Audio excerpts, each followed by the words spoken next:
di chapter terakhir kita akan membahas ini. Kita akan membahas tentang gedung pencakar langit atau skyscraper gitu ya.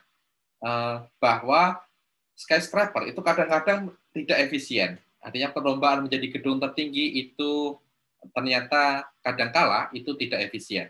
Oke. Penjelasannya seperti ini. Oke. Jadi gini.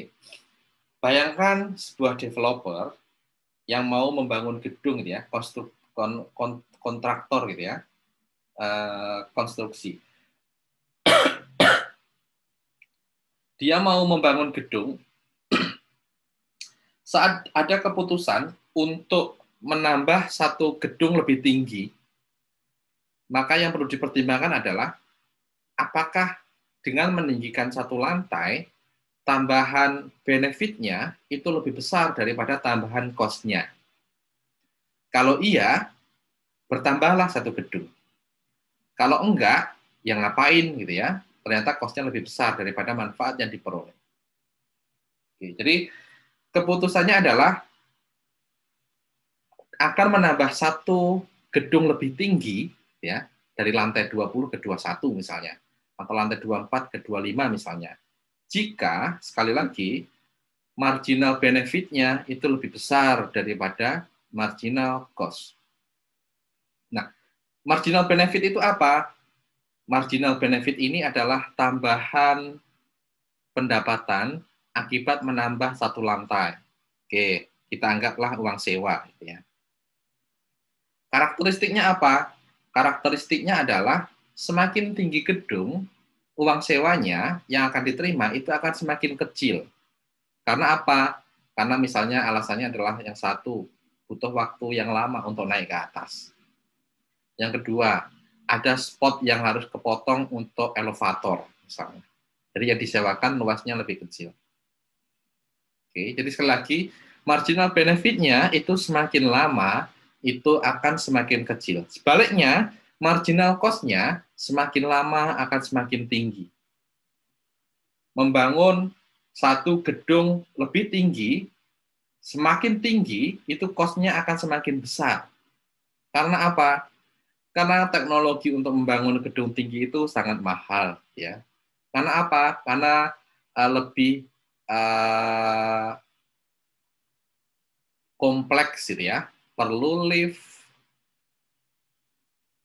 perlu elevator dan yang lain gitu ya. Jadi sekali lagi tambahan cost-nya semakin besar, semakin tinggi lantai.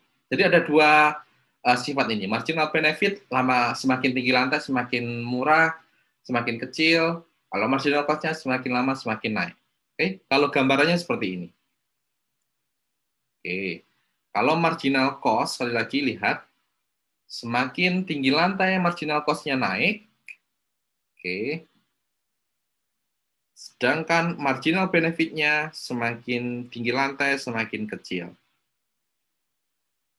Sehingga di sini titik optimumnya adalah perpotongan antara marginal benefit dengan marginal cost. Kalau di gambar ini contohnya adalah membangun 50 lantai.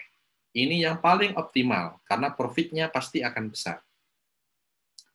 Contoh perhitungan profitnya ada di grafis yang sebelah bawah.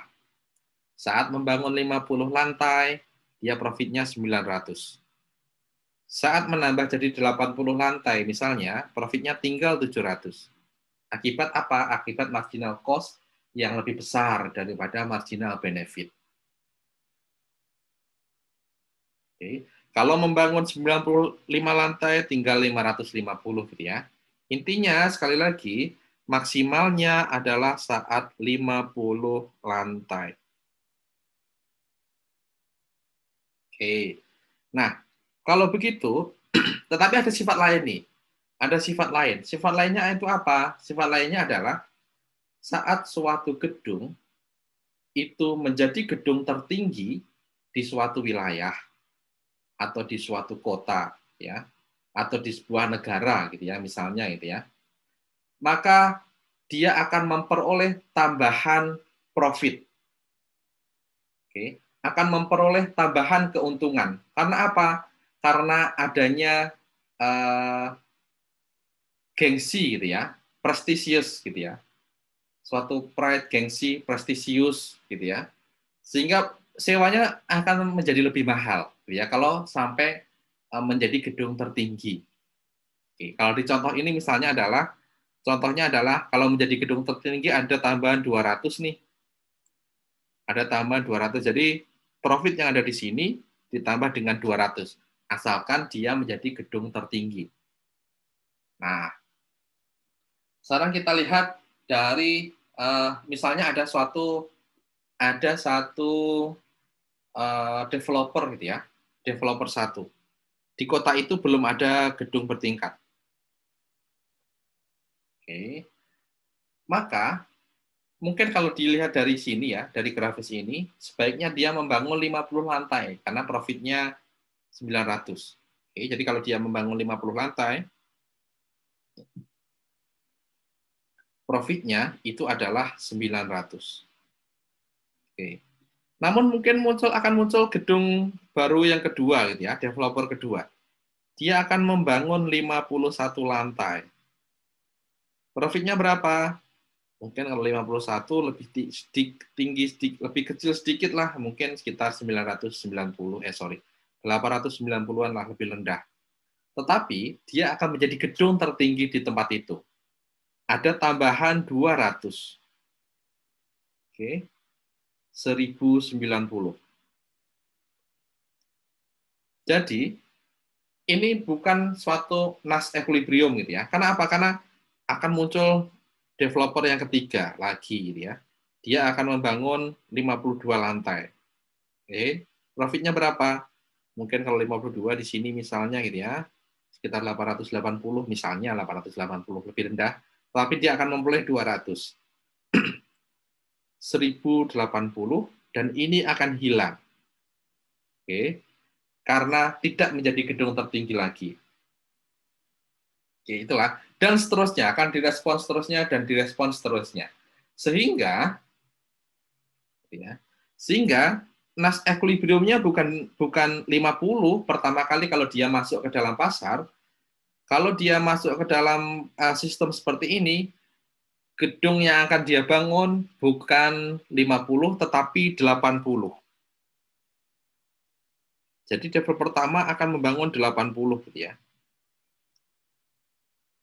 Dengan 80 tidak akan ada lagi yang akan mendirikan bangunan yang lebih tinggi. Kenapa? Karena kalau dia mendirikan bangunan yang lebih tinggi, misalnya 81 misalnya gitu ya, maka dia akan memperoleh, misalnya kalau ada yang berani mendirikan 81 nih, maka profitnya adalah 690 dan dia akan menjadi gedung tertinggi gitu ya, ditambah 200. Oke, 890. Jadi orang ini ngapain harus mendirikan 81 lantai? Mending orang yang kedua ini mendirikan 50 lantai karena dia akan memperoleh profit 900 ya. Jadi gedung tertinggi di negara itu, di kota itu adalah 80. Kemudian direspons oleh gedung tertinggi kedua adalah 50 gitu ya. Inilah nas equilibriumnya. Oke. Inilah nas equilibriumnya. Tidak akan ada lagi yang kombinasi selain ini yang lebih menguntungkan gitu ya. Bukan lebih menguntungkan ya.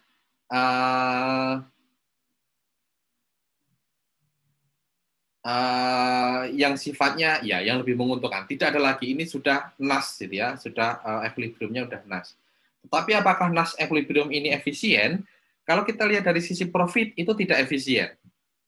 Karena kalau dengan adanya nas yang 80-50 ini, maka profit yang akan dikumpulkan ini adalah oke, sini profitnya adalah gedung tertinggi pertama waktu dia membangun 80 lantai adalah 700 di sini 700 ditambah dengan fee dari menjadi gedung tertinggi 200. Berapa? 900.